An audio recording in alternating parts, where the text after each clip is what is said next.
napuntahan kayo ng mga resort or mga garden na maganda, wow, ang ganda. Di ba ma-amaze tayo sa mga kalikasan na nakikita natin na maganda, may mga bulaklak, may mga puno, may mga tanim, may swimming pool. Di ba? Para nakikita na natin kung paano kin-create ni Lord ang ating panimula. Yun po yung panimula ng ating creation. So, number 4 po, nagkaroon po ng buwan, bituin at saka araw. Ito na po yung araw ngayon. Nakikita na natin yung araw.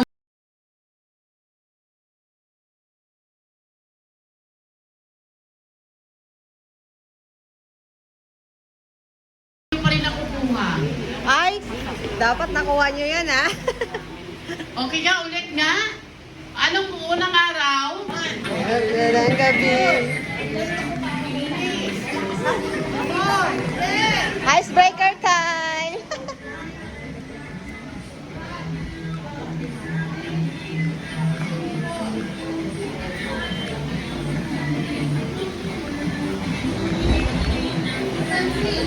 Galing naman nila ate!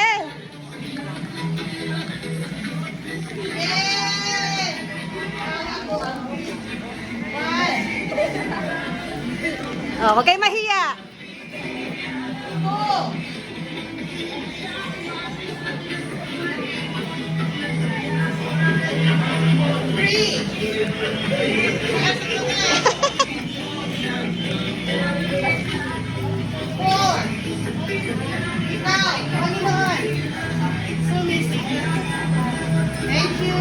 Wow! Ang galing! Okay, nawala na antok nila. Sasayaw ka ulit?